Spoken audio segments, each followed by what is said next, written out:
Assalamualaikum warahmatullahi wabarakatuh. Terima kasih yang sudah mengklik video cerita mistis dari Ibu Sarika.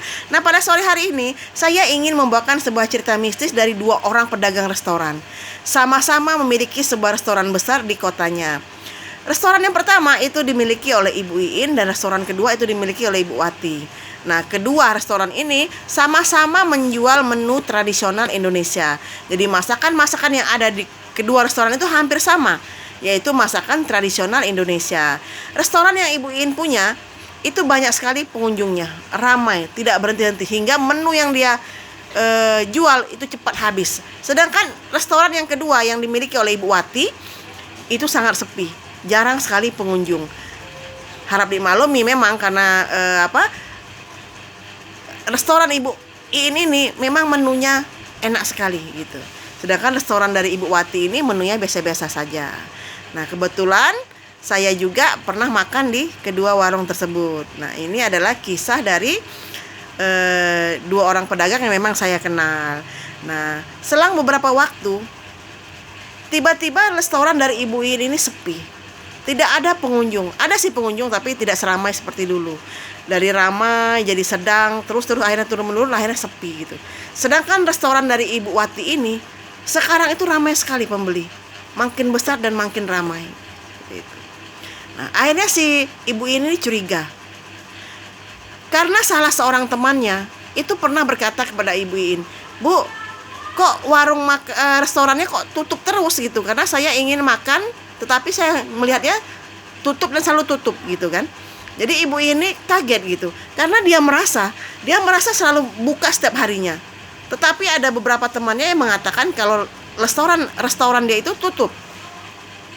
Nah, akhirnya karena merasa curiga, akhirnya si Ibu Iin ini bertanya kepada salah seorang ustadz yang mengerti tentang masalah spiritual ya, masalah-masalah mistis.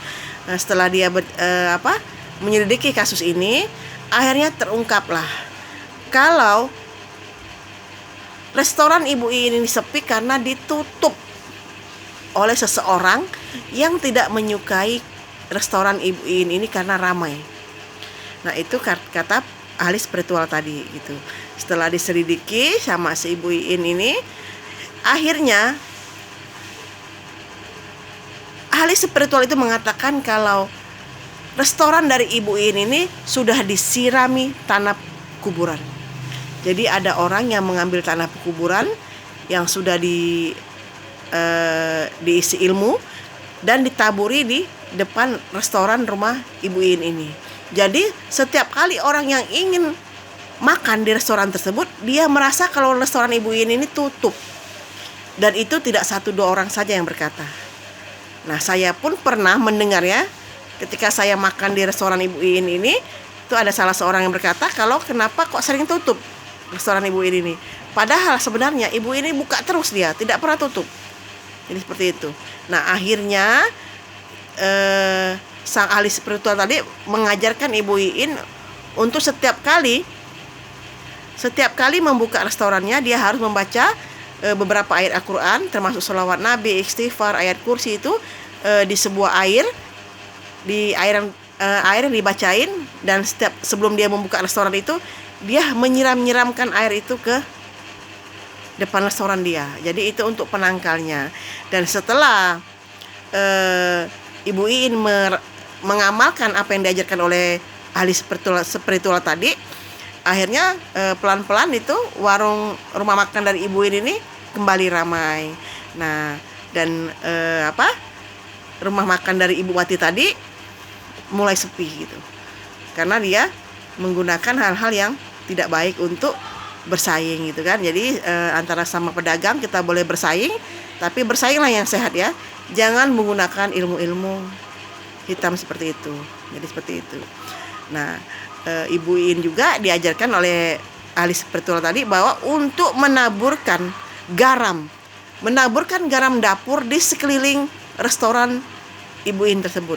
Karena garam itu juga penangkal dari ilmu-ilmu hitam gitu. Karena takutnya Ibu Iin ini kembali dibuat gitu kan, sehingga restoran dia sepi.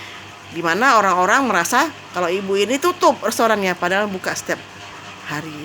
Dan ini adalah salah satu kisah dari seorang teman saya yang memiliki sebuah restoran masakan tradisional, di mana warungnya sepi karena dibuat oleh pesaingnya sendiri. Jadi hikmah yang diambil dari cerita saya bahwa kita sebagai pedagang sebelum memulai usaha atau membuka usaha, kita harus membaca Al-Fatihah, membaca ayat kursi, istighfar, sholawat Nabi. Nah, selain biar warung kita laris, ramai, juga kita bisa terlindung dari hal-hal mistis yang kita tidak tahu kadang dilakukan oleh pesaing-pesaing sesama pedagang. Itulah cerita Ibu sore hari ini. Semoga bisa diambil hikmahnya. Mohon bantuannya untuk subscribe channel Ibu ya. Terima kasih. Assalamualaikum warahmatullahi wabarakatuh.